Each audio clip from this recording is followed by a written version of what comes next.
Alright, Bitcoin teman-teman, inikah akhirnya game over, kemudian kita bisa restart lagi, atau mungkin kita bisa insert lagi koin baru untuk melanjutkan permainan. Karena ada teman saya menyatakan bahwa oke, ini bull runs yang kali ini itu tidak akan terjadi sama persis seperti yang terjadi di siklus-siklus sebelumnya katanya ya. Dan menurut saya itu juga yang pernah diragukan oleh banyak orang di tahun 2018 ya, sebelum terjadi bull run di 2021. Untuk itu, let's dive in my friend. Kita akan cek dulu berita-berita mengenai Bitcoin ataupun seputar pasar kripto ini teman-teman ya. So, welcome back everybody to Black Cuan. Terima kasih telah mengupdate berita kripto dari channel ini. Di kesempatan video kali ini kita tidak hanya akan berbicara mengenai Bitcoin saja, tetapi ada beberapa info yang ingin saya share dengan kalian, seperti Elon Musk, Twitter, Kanye West, XRP, rupiah digital dengan proyek Garudanya. Kemudian yang terakhir itu tentu saja kita akan berbicara mengenai Bitcoin dan outlook ke depannya itu teman-teman. Dan penghalang-penghalang apa saja yang merintangi Bitcoin ini sehingga seperti dia gagal move on teman-teman. Untuk itu yang pertama kita akan discuss di sini mengenai Elon Musk ya. Jadi Elon Musk ini teman-teman, ini berkaitan dengan perkumpulan rahasia sepertinya nanti akan kita bahas setelah ini. Tetapi saya ingin membahas di sini mengenai apa yang terjadi pada Twitter sebenarnya setelah diambil oleh si Elon Musk. Dan di sini dia meretweet sebuah thread ya di Twitter dari Matt Taibbi yang menampilkan Twitter files. Jadi dia merangkum ini beberapa Twitter file yang ditampilkan oleh beberapa orang di Twitter itu ya, untuk menampilkan kepada kita mengenai apa sebenarnya yang terjadi di belakang layar dan kenapa ini bisa terjadi. Dan ini tentu saja berkaitan dengan politik yang ada di Amerika, teman-teman. Jadi di sini si Matt Taibbi ini mengeluarkan thread ya, threadnya panjang sekali di sini. Ini mengenai permintaan-permintaan untuk memblokir ataupun menghapus ya Twitter tertentu dengan konten tertentu ataupun mensuspend akun-akun tertentu, teman-teman. Dan ini berkaitan dengan Biden team itu, teman-teman. Jadi ternyata memang ya setelah saya baca-baca di sini ada permintaan khusus ini dari negara ataupun dari politik party di sini dikatakan untuk membungkam lawan-lawan politiknya, teman-teman. Jadi Elon Musk di sini mencoba untuk transparan dia di sini dan dia sengaja ini menampilkan Twitter seperti ini karena kalau nge-tweet Elon Musk itu kan pasti banyak tuh yang meretweet ataupun membacanya, jelas banyak karena followersnya itu sudah ratusan juta di sana, teman-teman. Tetapi apa yang saya yakini di sini adalah bahwa dia mencoba untuk memperlihatkan kepada kita seberapa transparannya dia sebagai manajemen baru Twitter, yang menurut saya teman-teman tetap saja Twitter itu dipegang oleh satu orang dan dia itu centralized, teman-teman. Jadi kalau misalnya kita berseberangan dengan pendapat umum, orang pada umumnya itu dianggap salah, maka itu yang akan terjadi, disuspend. Dan inilah yang terjadi pada si Kanye West di sini, mantan suaminya si Kim Kardashian itu ya. Kanye West ini akunnya disuspend, teman-teman, dan disuspend dia itu ketika dia 32,2 juta followers. Oke, disinilah menariknya orang-orang Twitter, teman-teman. Jadi saya tidak sedang menganjurkan untuk berteori konspirasi segala macam di sini ya, tetapi saya hanya menawarkan sebuah gagasan yang dihasilkan oleh beberapa akun-akun di Twitter itu, teman-teman. Jadi di sini dia mencoba untuk mengaitkan beberapa poin-poin tertentu, kemudian ketemu dengan coincidence atau kebetulan-kebetulan gitu kan. Di sini dikatakan 322 itu adalah nomor dari The Order, persis seperti perkumpulan rahasia yang ada di Amerika itu yang diketahui dengan nama Skull and Bones. Secara singkat, Skull and Bones ini merupakan Brotherhood of Death ya, atau sebuah perkumpulan rahasia di mana isinya itu para elit-elit, teman-teman. Dan banyak juga elit-elit yang akhirnya menjadi presiden, yang menjadi pengusaha terkenal, terkaya di dunia. Seperti itulah. Dan ini menurut saya ya, teman-teman, saya juga ikut-ikutan nih akhirnya nih.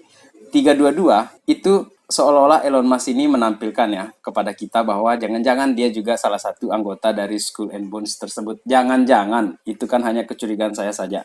Jadi maaf ya kalau saya mengajak kalian masuk ke dalam teori konspirasi di sini. Kemudian kalau saya lanjutkan lagi di sini ya mengenai si Kanye West yang disuspend itu, dikatakan bahwa ini gara-gara dia ini melike sebuah tweet dari Alex Jones. Alex Jones ini juga orang bermasalah yang akhirnya disuspend duluan nih oleh Twitter bahkan sebelum Elon Musk ya. Jadi di sini dikatakan bahwa karena si Kanye West ini juga menampilkan ya salah satu gambar di sini di Twitter terakhirnya dia mungkin di sini yang menampilkan lambang negaranya Israel itu, kemudian dia taruh salib di tengah. Jadi ini kan salah satu bentuk penghinaan juga nih kepada orang lain. Seperti itulah. Violence lah dia terhadap keyakinan-keyakinan orang lain di sini, dan itu dianggap berbahaya juga dan dianggap itu melukai perasaan orang lain, teman-teman. Jadi menurut saya juga tidak bijak juga si Kanye West-nya di sini. Kemudian ada juga yang meminta agar Kanye itu dihadirkan lagi. Kemudian si Elon Musk di sini menjawab, "Oke, saya sudah coba, tapi dia lagi-lagi melakukan kesalahan yang sama dan itu akan disuspend," katanya dia. Kemudian ada yang menarik di sini mengenai gambar dari Kanye West ya, mengenai logo dari swastika ya yang ada di zamannya Nazi itu ya. Dan memang si Kanye West ini kan sempat dikeluarkan dari brand Adidas itu gara-gara ucapan-ucapan dia mengenai orang Yahudi segala macam, antisemit lah. Itu dianggap melukai kemanusiaan kita sebagai orang yang memiliki hak untuk memiliki semacam keyakinan seperti itu, teman-teman. Jadi di APEC juga ada juga ini orang cocok logi lagi di sini. Karena logonya ini mirip dengan yang dibuat oleh si Kanye West tadi itu, teman-teman. Ya, kita sebut ini sebagai coincidence sajalah. Karena saya juga tidak menggiring opini ya supaya kita berkonspirasi ria di sini. Kemudian mengenai hal ini, teman-teman, apa yang dilakukan oleh si Elon Musk tadi dan apa yang dilakukan kepada Kanye West itu sepertinya berkaitan dengan perkumpulan rahasia yang dikatakan Skull and Bones itu. Dan memang itu perkumpulan rahasia yang eksis, teman-teman. Bahkan George Walker Bush, presiden Amerika sebelumnya, atau presiden Amerika yang jauh sebelumnya, itu juga merupakan anggota dari Skull and Bones tersebut. Dan kayaknya ya, si Elon Musk ini mungkin terpilih ya dari 15 anggota baru yang diambil setiap generasi seperti itu. Bahwa ini benar atau tidak, who knows kan? Seperti itu, teman-teman ya. Kemudian sekarang kita lanjut ini, teman-teman, mengenai Apple blocks Coinbase Wallet ya. Jadi aplikasi yang rilis terbarunya untuk Coinbase Wallet itu ternyata itu dimintakan 30% gas fee oleh Apple, teman-teman. Sehingga di sini Coinbase ini mengatakan bahwa kamu mungkin tidak bisa lagi mengirim NFT karena Coinbase itu dari iOS itu sudah tidak bisa lagi diaktifkan, dan hal ini karena tidak setuju juga nih si Coinbase Wallet ini untuk persyaratan 30% gas fee dari Apple tersebut, teman-teman. Dan ini justru terjadi setelah dia mendelisting XRP, BCH, XLM, dan Ethereum Classic dari Coinbase Wallet mereka, teman-teman. Apakah ini coincidence lagi? Iya, bukanlah ini konspirasi. Ini mungkin benar-benar sudah dipikirkan matang-matang ya oleh Apple karena dia juga ingin mendapatkan profit selama bear market ini, teman-teman. Karena mungkin aktivitas ataupun traffic ya dari pasar NFT itu agak berkurang sekarang ini di bear market ini, teman-teman. Dan sekarang kita beralih ke Indonesia, teman-teman. Ini berkaitan dengan CBDC ya. Jadi, Bank Indonesia CBDC plans are part of a push by legacy finance institution to keep up with crypto. Jadi, Indonesia tidak ingin telat di dalam perkembangan kripto dunia, teman-teman. Oleh karena itu dari Blockworks di sini ada sebuah jurnal yang bagus di sini ya, atau tulisan yang bagus ya. Jadi ini karena pemerintah Indonesia sudah merasa ya sekarang ini untuk segera mengeluarkan rupiah digital agar exchange yang dikelola oleh swasta itu tidak menjadi central bank bayangan yang ada di Indonesia ini, teman-teman. Seperti kalau di Indodax ataupun toko kripto kita melihat ada BIDR di sana atau rupiah digital dan dikeluarkan oleh exchange swasta. Dan bagaimana kalau seandainya kita keluarkan yang versi kita dan resmi? Nah, seperti itu yang dipikirkan oleh pemerintah Indonesia ini. Oleh karena itu dia sudah menjajaki nih untuk pembuatan CBDC-nya. Dan BI, ini saya kutip dari Jawa Post, BI serius ini mendesain CBDC dan rupiah digital ini akan diimplementasikan secara bertahap. Jadi untuk CBDC rupiah kita ini akan diproses dalam 3 tahap di sini, teman-teman ya. Jadi untuk yang pertama itu ada namanya itu immediate state, kemudian yang kedua adalah intermediate state, kemudian dan terakhir adalah end state. Dan di sini kita akan lihat seperti apa perkembangan kripto di Indonesia, teman-teman. Untuk sementara ini kan sudah banyak orang-orang Indonesia ataupun anak-anak muda di Indonesia yang menginvestasikan uangnya ataupun mentradingkan kripto segala macam, tetapi tidak sedikit juga yang masih belum memahami apa itu kripto. Dan saya berpikir bahwa CBDC rupiah ini akan memberi dampak positif yang baru ya terhadap investor kripto di Indonesia ini, dan sepertinya akan semakin meningkat jumlahnya orang-orang yang invest di kripto setelah dia paham ini. Karena mau tidak mau, begitu dia mengenal yang namanya rupiah digital, otomatis dia akan bertanya, terus bagaimana dengan kripto yang lain-lainnya selama ini? Jadi mungkin orang-orang yang skeptis itu akan mulai berpikir ini atau menganalisa lagi tentang kripto, teman-teman. Dan ini akan positif, bagus ke depannya karena akan banyak orang yang masuk ke dalam pasar kripto, teman-teman. Dan saya juga sudah lihat ini white papernya mereka di sini, teman-teman. Bank of Indonesia ini, Bank Sentral Republik Indonesia ini mengeluarkan project yang namanya Project Garuda di sini, teman-teman, untuk mengeluarkan CBDC mereka. Dan saya berharap ya Project Garuda ini akan benar-benar mewakili ya keinginan para founding fathers kita yang sebelumnya itu ketika membangun negara ini, kemudian mengeluarkan rupiah pertamanya pada saat itu ya.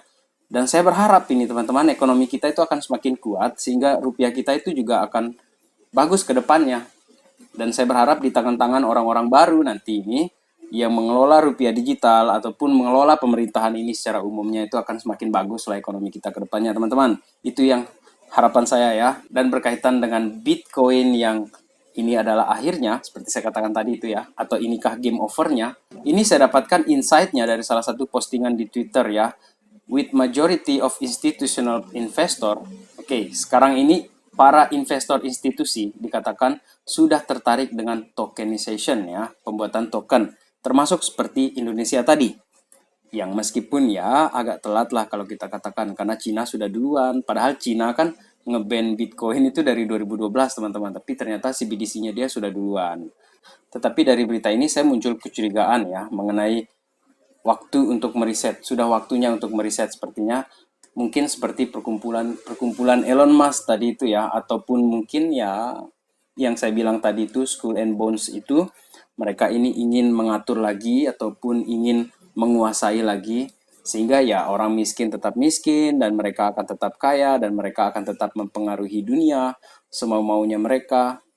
Tetapi ini betul-betul dilawan oleh idealisme dari kripto itu sendiri, teman-teman. Karena dari awal Satoshi Nakamoto itu ingin ya agar di dalam ekosistem kripto itu benar-benar terdesentralisasi. Jadi tidak ada satu entitas yang menguasai orang lainnya. Dan saya berharap ke depannya ini itu akan benar-benar diterapkan, teman-teman. Shifting ekonomi ke gaya baru itu akan bisa terjadi nantinya.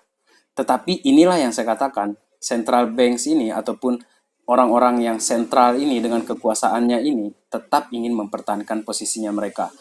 Kita akan lihat, biarkan waktu yang akan menjelaskan nanti ke depannya atau memberi kita kejelasan ke depannya, teman-teman.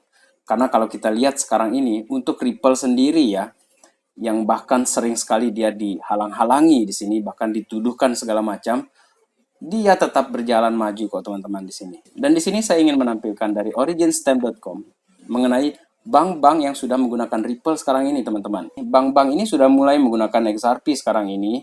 Mereka ini sudah mengambil manfaat dari XRP ya. Salah satunya di sini ya, kita lihat di sini untuk bank-bank yang sudah bekerja sama dengan XRP ya. Bank of America, teman-teman. Dia sudah bekerja sama dengan XRP. Dan ini merupakan top 10 untuk bank di dunia. BOFA ya, Bank of America. Kemudian PNC juga termasuk bank di Amerika. Kemudian Siams Commercial Bank di Thailand. Santander Bank juga di Amerika. Standard Chartered Bank, ini dari Inggris, UK ya. Kemudian Qualix dari Meksiko. Jadi untuk kesimpulannya di sini ya, untuk XRP di sini teman-teman, digital ledgers yang dikatakan akan di reset itu teman-teman ya di sini akan ada digital ledgers teknologi ya. Jadi ini untuk XRP ini dia udah jalan duluan ini teman-teman. Jadi untuk yang hold XRP, this is not financial advice, tetap dior kalian teman-teman.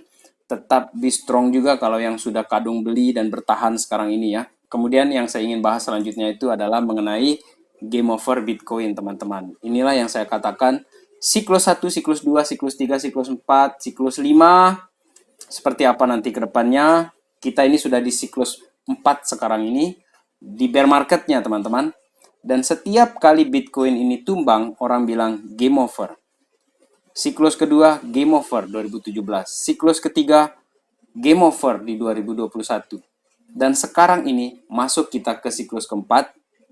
Setiap kali harga ini menyentuh dasarnya di sini ya, di dalam tunnel di sini teman-teman, atau di dalam parabolic move-nya di sini, selalu dikatakan game over. Dan kata-kata game over ini bisa jadi sebuah pertanda Bitcoin akan segera ya recover pelan-pelan teman-teman.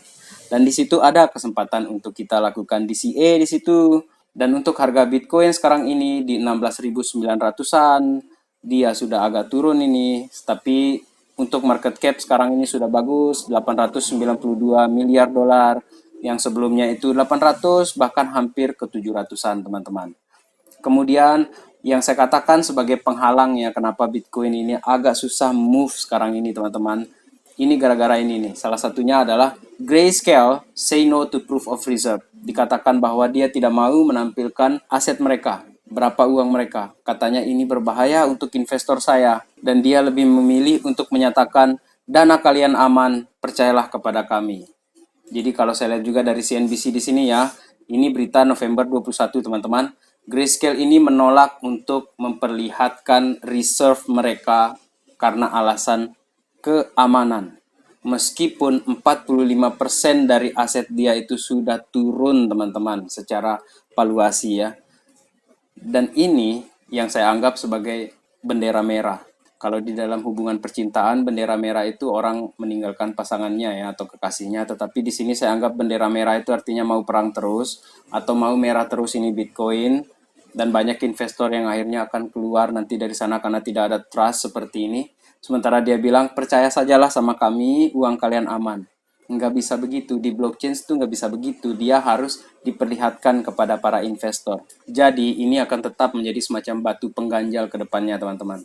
Tetapi mungkin ya, nanti ke depannya dia akan dibujuk atau bagaimana nanti dia akan memperlihatkan juga nanti proof of reserve-nya dia. Ya kita berharap yang positif-positif saja ya. Memang berita-berita ini memang lagi jelek-jelek sekarang ini. Jadi untuk kesimpulan saya di sini teman-teman, sekarang ini untuk Bitcoin itu memang kita dikatakan game over ya. Ini di posisi harga begini ya. Tetapi kalau ada orang yang akan masuk nanti insert lagi dia koinnya, masukin koin atau berinvestasi banyak-banyak, sepertinya di situ akan mulai. Tetapi kita menunggu sampai akhirnya banyak investor-investor itu kembali confidence di sini teman-teman. Buat kita, saya terutama di sini Plankton, saya akan tetap hold Bitcoin saya, altcoin saya, crypto saya, XRP dan Cardano saya akan saya pegang erat-erat dia dan saya akan tetap sabar di sini teman-teman. This is not financial advice teman-teman. Ini bukan anjuran ataupun ajakan untuk membeli kripto. Ini hanya murni sharing opini ya. Baik, sekian video kali ini. Terima kasih telah menonton. Salam Black Cuan. Peace my friend.